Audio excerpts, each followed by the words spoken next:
Welcome to the T. Naveen Paul Ministries. एक बार फिर से टी नवीन पॉल मिनिस्ट्रीज में आप सभी का स्वागत We are here with the regular study of the book of Revelation. और हम यहाँ पर हमारे अध्ययन के साथ हैं And this is the 42nd episode of our regular study. और ये हमारे मनन का 42nd एपिसोड है। Today we are going to meditate upon Revelation chapter 14 and verse 12 and 13. आज हम प्रकाशित वाक्य की पुस्तक उसके 14वें अध्याय और 12वां और 13वें वचन से सीखेंगे। And before we go into the subject, I will like to give you something in the background.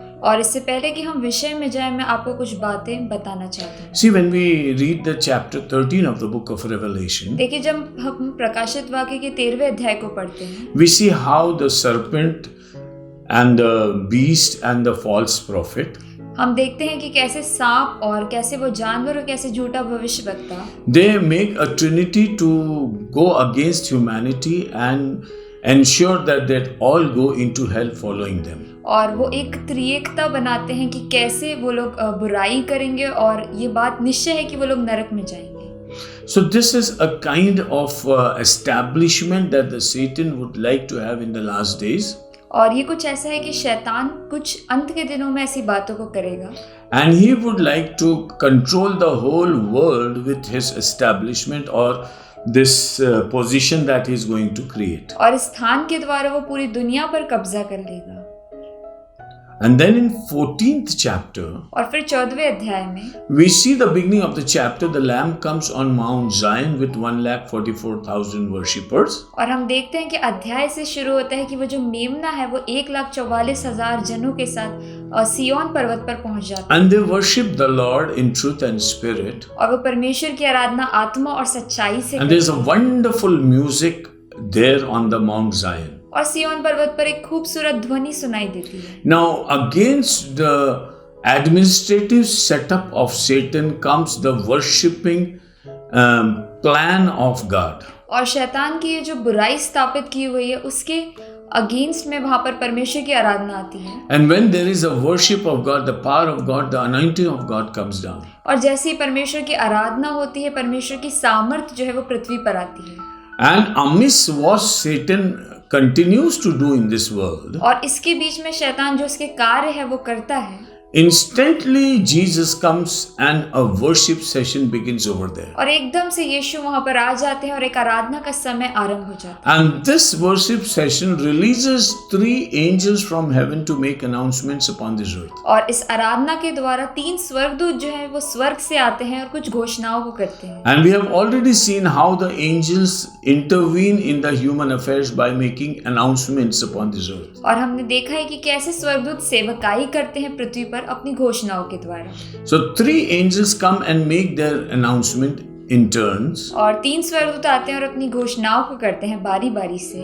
And each angel has a different message. और हर एक स्वर्गदूत के पास एक अलग संदेश है। Now while Satan is trying to establish his office, his authority in Jerusalem and throughout the world, और जैसे शैतान जो है अपने अधिकार को यरूशलेम में और पूरी दुनिया भर में स्थापित कर रहा है, here comes the announcement from heaven. यहाँ पर स्वर्ग से घोषणाएं होती है। And all the 3 angels are totally dismantling the whatever Satan is trying to do. और वो तीनों स्वर्गदूत जो है शैतान के अधिकार को खत्म करने की कोशिश करते हैं। And it's an announcement by the angels upon this earth. और ये स्वर्गदूतों के द्वारा घोषणाएं हैं जो पृथ्वी पर होती है। The first angel says that you be in right mind. और पहला स्वर्गदूत ऐसा कहता है कि तुम सही मन में रहो।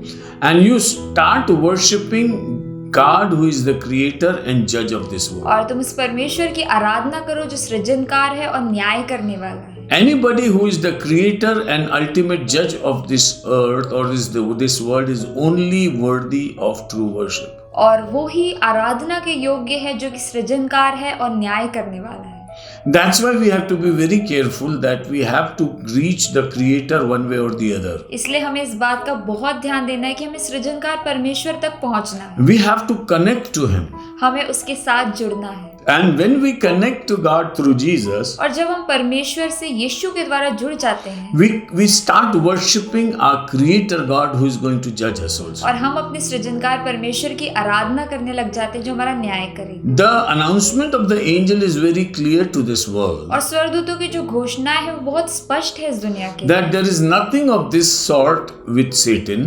ताकि ये जो बातें हैं वो शैतान के साथ नहीं है। Satan cannot declare and prove himself as the creator, शैतान जो है अपने आप को ना तो एक सृजनकार बना सकता है या कह सकता है, because he is a created being. क्योंकि वो खुद ही सृजा गया है He is much lower than the status of a man. और वो मनुष्य का जो स्थान है उससे भी कहीं नीचे है। He is merely an angel created to glorify वो God. सिर्फ एक स्वर्गदूत है जो परमेश्वर की आराधना करने के लिए बनाया And गया है। angels are sent upon this earth to serve the church or the people of God. और स्वर्गदूत पृथ्वी पर इसलिए भेजे जाते हैं कि वो कलीसिया की सेवकाई करे या लोगों की सेवकाई। And this is what is written in the first chapter of Hebrews, that aren't the angels the servicing spirits which are sent upon this earth to serve the people of God. और यही जो इब्रानियों की पुस्तक में लिखा गया है कि जो स्वर्गदूत हैं वो सेवकाई करने वाली आत्माएं हैं जो पृथ्वी पर भेजी जाती है।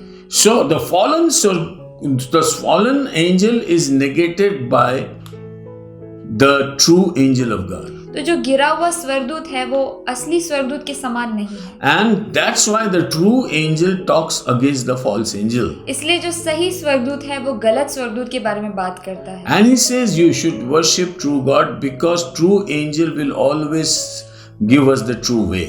और वो कहता है कि आपको सही परमेश्वर की आराधना करना है क्योंकि जो सच्चा स्वर्गदूत है वो हमें सच्ची बातें So the बताएगा। message is that do not follow the fallen angel, but follow the true angel. तो संदेश ये है कि हम झूठे स्वर्गदूत के पीछे ना हो लेकिन सही स्वर्गदूत के पीछे। The second angel came and said that the Babylon city has fallen. और दूसरा स्वर्गदूत ऐसा कहता है कि बेबीलोन शहर जो है वो गिर पड़ा। Now this was a prophecy which was to be announced in this world globally. और ये जो भविष्यवाणी है ये पूरे राष्ट्रीय स्तर पर होनी थी, Because everybody who will see the city of Babylon will consider it as the ultimate business center. क्योंकि हर एक जन जो बेबीलोन शहर को देखेगा वो सोचेगा कि व्यापार का स्थान है। And many will think that this is never going to go down. और बहुत से लोग ऐसे सोचेंगे कि ये कभी गिर ही नहीं सकता। Where there is money involved, where there are business houses, we have that kind of a confusion that this is never going to go down. जहाँ पर पैसा होता है, जहाँ पर व्यापार होता है, तो हम ऐसा सोच लेते हैं कि जगह कभी नहीं मिटेगी। Financial institutions appear to be more established and forever. और पैसे कमाने वाली संस्थाएं जो है वो ऐसा हम सोचते हैं कि वो अनंत काल के लिए। But we have seen systems and big industries and big companies tumbling down. लेकिन हमने देखा है कि बड़े बड़े व्यवसाय और संस्थाएं गिर जाती हैं। So the angel from heaven says, in the plan of God, this ultimate city of business is not going to stay forever. तो स्वर्गदूत जो है परमेश्वर की इच्छा के अनुसार ऐसा कहता है कि ये जो व्यापार का शहर है ये बहुत समय तक नहीं। And the best part of it is that before that 7 years period of treaty is over, Babylon will be fallen down. और सबसे अच्छी बात यह है कि 7 साल की संधि जो हुई है उसके पहले ही बेबीलोन गिर पड़ेगा। And Babylon will be smashed by the people who will make the Babylon stand. और उन्हीं लोगों के द्वारा बेबीलोन गिरा दिया जाएगा जिन्होंने उसे बनाया है। And God is going to put such things in the hearts of those who will demolish Babylon. और परमेश्वर ऐसा उन लोगों के मनों में डालेगा जो बेबीलोन को मिटा देंगे। So what to do now? तो हमें क्या करना है? The world should be careful that the system that they are depending upon is not going to last forever. और दुनिया को ऐसा सोचना है कि जिन बातों पर जिनके साथ वो रहते हैं वो हमेशा नहीं रहेंगी। And not only last forever, but it will be crashed to dust. और ना केवल वो संस्थाएं हमेशा के लिए रहेंगी लेकिन वो मिट्टी में मिला दी जाएंगी। So nobody should have any kind of dependence on such place. तो किसी को किसी भी बातों पर निर्भर नहीं रहना चाहिए। This was a warning to the people of the world. ये दुनिया के लिए एक चेतावनी के समान थी। The third angel comes and gives an announcement. तीसरा स्वर्गदूत आता है और घोषणा को करता है। And he also says that you do not take the mark of the beast upon you. और वो भी ऐसा कहता है कि उस जानवर के चिन्ह को ना लो। If you take the mark of the beast, then hell is sure for you. और यदि तुम उस पशु के चिन्ह को ले लेते हो तो तुम नरक में चले जाओगे, There is no way out for that. और उससे कोई रास्ता नहीं है। So these are the three announcements that will be made globally to everybody. और ये वो 3 घोषणा है जो स्वर्गदूत पूरी दुनिया के लिए करेंगे। And the reaction would be that many people will turn to God और इसका उत्तर ये निकलेगा कि बहुत से लोग प्रभु की ओर मुड़ जाएंगे and they will start worshipping the true God. और वो लोग सच्चे परमेश्वर की आराधना But on the other hand, there would be many people who would be taken up by Satan's deception and will continue in the same system. लेकिन बहुत से लोग ऐसे होंगे जो शैतान के द्वारा भरमा दिए जाएंगे और वो लोग नरक में चले जाएंगे। And in chapter 13, it is written that those people whose name are written in the book of life before the beginning of this world, और 13वें अध्याय में ऐसा लिखा है कि जिन लोगों के नाम जीवन की पुस्तक में लिखे गए जो कि जगत की उत्पत्ति से पहले लिखे, only those people will be able to stand this system. सिर्फ वो ही लोग यहाँ पर खड़े हो पाएंगे। So God not only warns us about this Antichrist and his works, लेकिन परमेश्वर यहाँ पे हमें सिर्फ चेतावनी नहीं देता है मसीह विरोधी के बारे में, but he also picks up people and chooses people by name who will fight against these Antichrists. लेकिन वो हमें चुन भी लेता है और नाम से बुला लेता है जो मसीह विरोधी के खिलाफ खड़े होंगे। So those who are grounded in Christ, तो जो लोग मसीह में बिल्कुल पाए जाते हैं they will always be able to stand against Satan and defeat him. वो हमेशा शैतान के विरोध में खड़े रहेंगे, Because the head of Satan is crushed upon the cross. क्योंकि शैतान का जो सर है वो क्रूस पर And मिटा दिया authority is imparted to the church. और अधिकार जो है वो कलीसिया को दे दिया Even गया। today, church can command Antichrist and Satan has to obey. और आज के दिन में भी कलीसिया मसीह विरोधी और शैतान को आज्ञा दे सकती है और वो निकल जाएगा। The diseases, people are healed of the diseases. और बीमारियों से लोग चंगे हो जाते हैं, People are delivered of the evil spirits. लोग दुष्ट आत्माओं से छुटकारा पा लेते हैं And people command and demolish the works of Satan upon this earth. और लोग आज्ञा देते हैं और शैतान का काम नष्ट हो जाता है। So those people who are chosen by God and whose names are written in the book of life, तो जिन लोगों को प्रभु ने चुन लिया है और जिनके नाम जीवन की पुस्तक में लिखे God गए, says only those people will be able to stand. प्रभु कहते हैं कि वो लोग ही खड़े हो पाएंगे, Otherwise, all the people of this world will go mad after नहीं Antichrist. तो दुनिया के जितने भी लोग हैं वो मसीह विरोधी के पीछे पागल हो जाएंगे। Now the theme for today is a little different. और आज का विषय कुछ अलग है। Now God also tells us what will happen after he does his ministry. और परमेश्वर हमें ये भी बताता है कि उसकी सेवकाई करने के बाद क्या होगा। Like God said not to make a tower but to scatter all throughout this world. और परमेश्वर ने ऐसा नहीं कहा था कि तुम एक मीनार बनाओ ताकि तुम अलग अलग किए जाओ, But the rebellious nature of humanity always stood against God. लेकिन मनुष्य का विरोध करने की जो मानसिकता है वो परमेश्वर के हमेशा विरोध में थी। And this is why God had to come and dismantle them from that place. इसलिए प्रभु को नीचे आना पड़ा और उन्हें अलग करना पड़ा। In Isaiah 53 chapter and verse 1 he says, और यशायाह 53 और उसके पहले वचन में ऐसा लिखा है, Who could get the message from the Lord? और परमेश्वर का वचन किसके द्वारा आया And on whom was the power of God manifested? और परमेश्वर का भुजबल किसके ऊपर पड़ा। Because Christ who would come will be like a very unattractive being. और यीशु मसीह जो पृथ्वी पर आया वो ऐसा नकारा गया था, Because he was like a sprout coming or like a plant growing in a desert. क्योंकि वो एक उस पौधे के समान था जो रेगिस्तान में उगाया गया And he had no attraction in और himself. उसमें कुछ भी खूबसूरती नहीं थी, But God made him the most beautiful person लेकिन upon this earth. परमेश्वर ने उसे सबसे महान कर दिया। Isaiah 53 talks about the nothingness of Jesus और Christ. यशायाह 53 में ऐसा लिखा है कि बताया गया कि यीशु मसीह कैसे कुछ भी नहीं था। But Psalm 45 talks about the glory of Jesus Christ. He is the fairest of 10,000. लेकिन भजन संहिता 45 में ऐसा बताया गया कि कैसे यीशु मसीह सबसे सुंदर है There is none like him. और उसके जैसा कोई नहीं। So what happens is in Isaiah 53 and verse 1, और यशायाह 53 उसके पहले वचन में the writer asks a question. और लिखने वाला एक प्रश्न पूछता है, When Christ comes and manifests the love of God, और जब यीशु आएगा और परमेश्वर के प्रेम को दिखाएगा, how many people would be there who would obey him and follow him? कितने लोग रहेंगे जो उसकी आज्ञा को मानेंगे और उसके पीछे चलेंगे। And if you read the whole chapter, it is written that they persecuted him and they put him in trouble. और यदि आप पूरे अध्याय को पढ़ेंगे तो आप पाएंगे कि लोगों ने उसे मारा कुचला समझा और उसे निंदा में डाल दिया। Though he suffered for humanity, but people had no soft corner for him. और उसने मनुष्य के कारण दुख को सहा, लेकिन लोगों ने उसकी चिंता नहीं की। Instead, people enjoyed persecuting him and putting him in trouble. लेकिन लोगों ने इस बात में आनंद मनाया कि वो कैसे उसे परेशान करते और बुराई में डालते। So God knows that what is going to come as a result of his prophecy. तो परमेश्वर जानता है कि उसकी भविष्यवाणियों का उत्तर क्या है। See, this is global announcement by 3 angels. देखिए, स्वर्गदूतों के द्वारा जो घोषणा की गई है पूरी मानव जाति के लिए। And I think the whole world should have been converted to Christianity if angels had that impact. और मैं ऐसा समझता हूँ कि यदि स्वर्गदूतों का कुछ इम्पैक्ट होता तो पूरी दुनिया जो है मसीहत में बदल जाती। But the rebellious nature of humanity will be more infuriated when the message is given. लेकिन मनुष्य का जो बलवा करने का स्वभाव है वो ऐसा है कि वो बढ़ जाएगा जब वचन प्रचार किया जाएगा। So the message comes, but still people don't obey. संदेश तो आता है लेकिन लोग आज्ञा नहीं मानते। 2 witnesses from heaven came upon this earth as men. और 2 लोग जो है स्वर्ग से आए मनुष्य बनकर। That we have already studied in the book of Revelation. हमने वो प्रकाशित वाक्य की पुस्तक में पढ़ा। And they performed miracles, and for 3.5 years they gave testimony of Jesus और Christ. उन्होंने चमत्कार किए और 3.5 साल तक उन्होंने यीशु मसीह की गवाही को दिया। But people were not happy with their ministry. लेकिन लोग उनकी सेवकाई से खुश नहीं। After 3.5 years they were killed.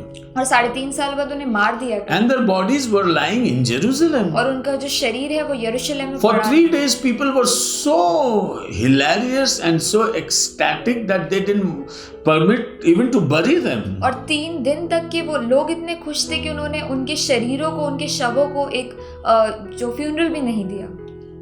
But then on the 3rd day, लेकिन God raised them up. लेकिन तीसरे दिन परमेश्वर ने उन्हें पुनरुत्थित किया। And in the sight of each and in broad daylight, they both of them went to heaven to the Lord. और दिन के उजाले में वो लोग स्वर्ग की ओर उठा लिए गए। So one thing that we know for sure in this world, तो एक चीज जो हम जानते हैं इस दुनिया में, that in the last days God will give his message to many people in sundry ways.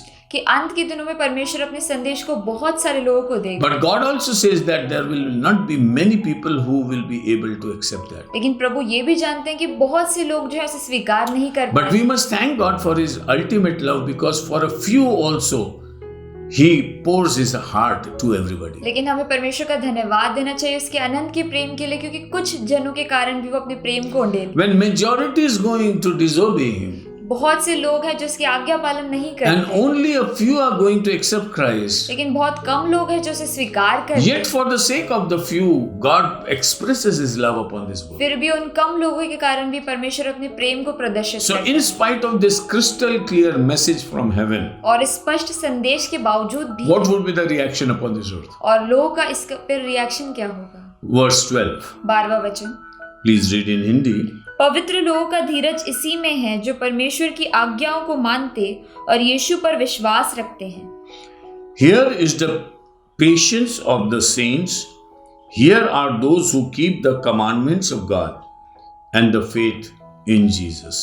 Now he says that. Now it is a time where there would be saints upon this earth. और एक ऐसा समय है जहाँ पृथ्वी पर संत हैं And they are very delighted to see the messages or hear the messages from heaven. और वो लोग बहुत आनंदित होते हैं कि स्वर्ग से संदेश आता है। But the rebellious humanity लेकिन बलवा करने वाला मनुष्य will persecute these saints. वो इन संतों के ऊपर हावी हो जाएगा। See, when you get a good message from God, देखिए, जब आपको प्रभु की ओर से एक अच्छा संदेश the मिलता है reaction is a persecution. और उसका जो उत्तर होता है वो सताव होता है। When people preach in this world that Jesus is coming again, prepared to meet him, जब लोग इस दुनिया में प्रचार करते हैं कि यीशु इस पृथ्वी पर आने वाला है, तैयार हो जाओ, they face persecution. उन्हें सताव को सहना, Because the rebellious nature of man is inclined towards persecution of the saints. क्योंकि बलवा करने वाला मनुष्य का स्वभाव ऐसा है कि वो संतों को सताव में It's डालेगा। a very foolish and ostrich-like approach of the people. और ये लोगों का बड़ा ही मूर्खता का काम है।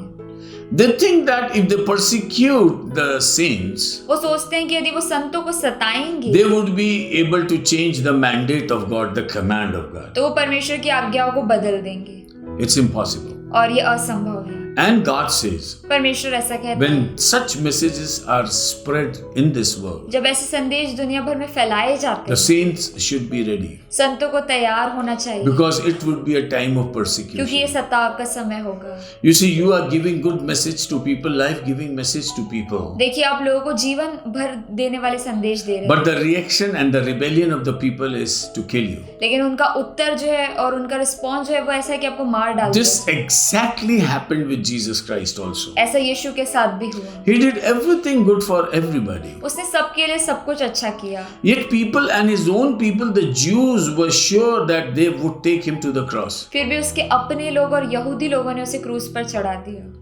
Oh, what a reaction to a beautiful life.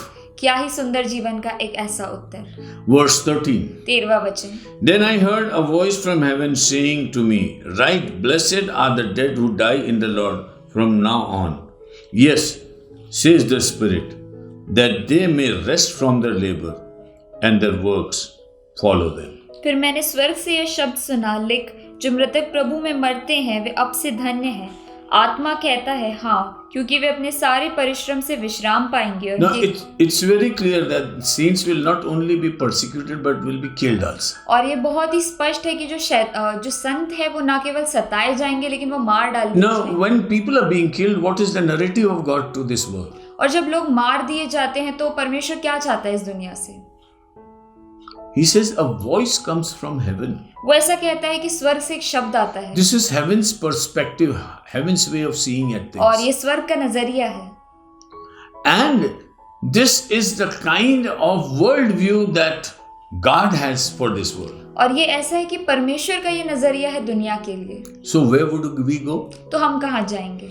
We should go with the revelation from heaven. हमें स्वर्ग के प्रकाशन के अनुसार चलना है, We should look the world with the worldview that God has. और हमें दुनिया को परमेश्वर की नजरिए से देखना है। Now the heaven says to the saints अब जो स्वर्ग है वो संतों को ऐसा that कहता you है will be persecuted in spite of wonderful and very powerful messages for this world. और तुम्हारे अच्छे और सामर्थ्य वचनों के बावजूद भी तुम्हारे साथ सताव होगा, And many of you will be martyred or killed. और बहुत से लोग मसीह में मार दिए जाएंगे। Then some voice came from heaven और फिर एक स्वर्ग से शब्द आता है, and says, Write. वो ऐसा कहता है कि सही है। And John is instructed to write this word. और यूहन्ना से ऐसा कहा गया कि उसे लिख ले, Blessed are the dead who die in the Lord from now on.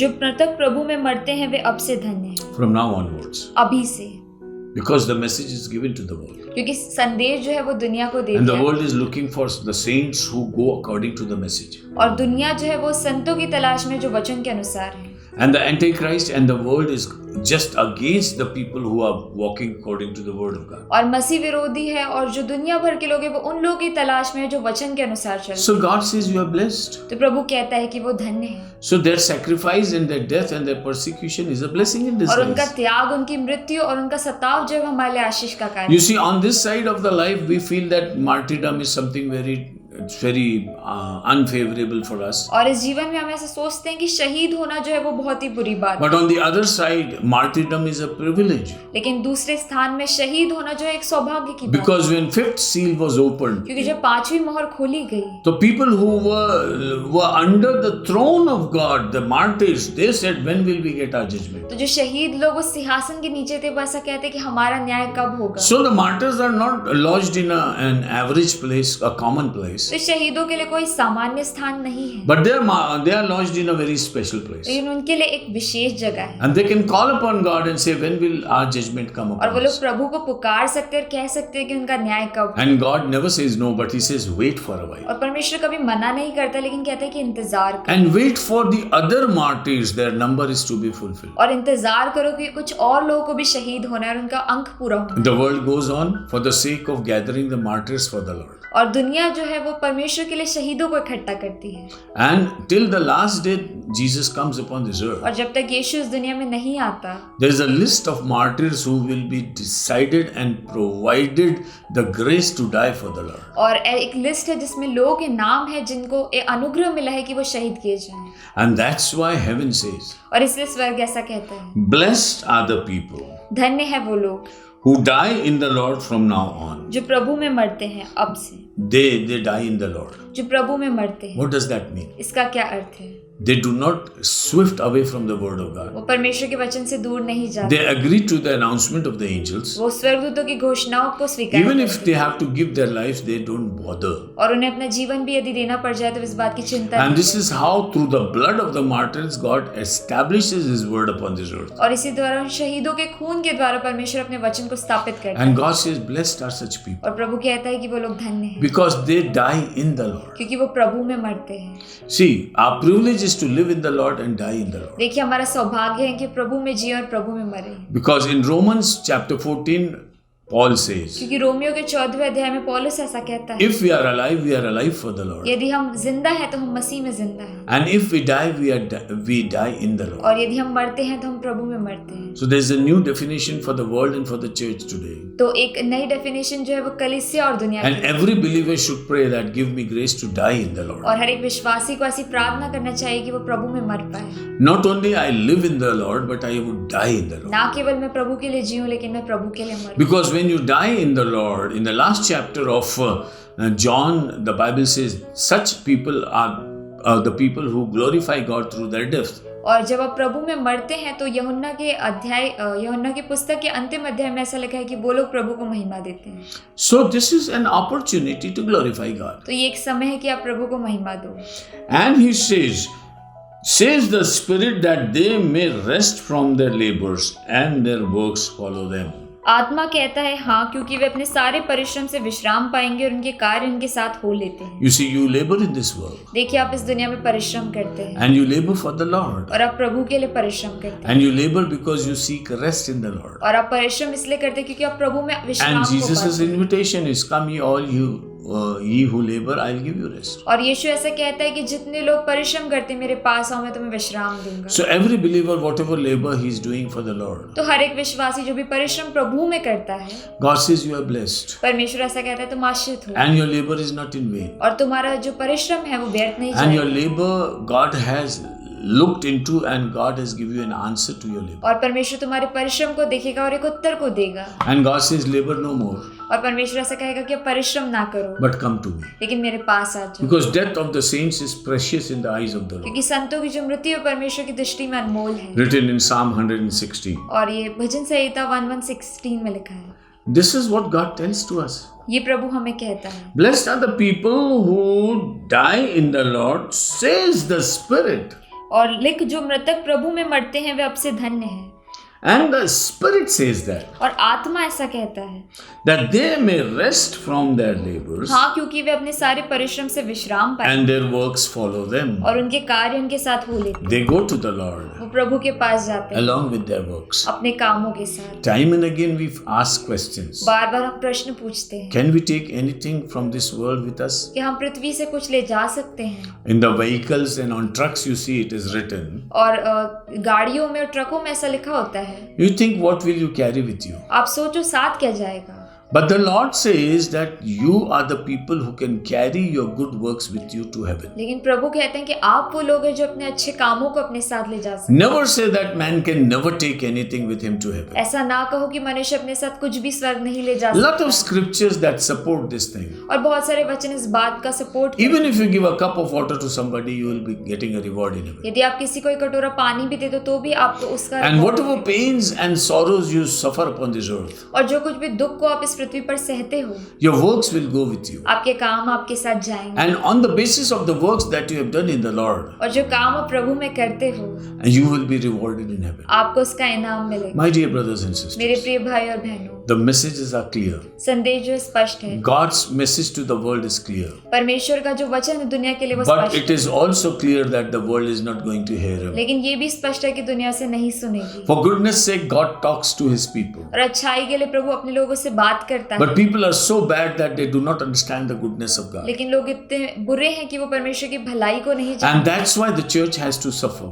इसलिए कलीसिया को दुख भोगना पड़ता है, Because church is the representative of Christ. क्योंकि कलीसिया जो है वो प्रभु यीशु को दर्शाती My है। dear brothers and sisters, मेरे प्रिय भाई और बहन, get ready. तैयार हो जाओ, Because last days the messages will be very strong and straight. क्योंकि अंत के दिनों में वचन स्पष्ट होगा और सीधा होगा। But the opportunity for suffering and martyrdom will also be many before the saints. लेकिन वो सौभाग्य जो है सताव का और शहीद होने का वो भी बहुत ज्यादा होगा। May the Lord bless the meditation of this परमेश्वर word. इस अध्ययन को आशीष करे And see you in the next episode. और हम अगले एपिसोड में आपसे फिर मिलेंगे। Till then, तब तक के लिए prepare to meet your God. तैयार हो जाओ कि अपने प्रभु से मिल लो। Be rejoicing in Him to suffer for Him. आनंदित हो जाओ कि आप उसके साथ दुख को सहो And rejoice in serving Him because your works will go with you. और आनंदित हो जाओ उसके साथ परिश्रम करने के लिए क्योंकि आपके काम आपके साथ जाएंगे। God bless you. परमेश्वर आपको आशीष करे।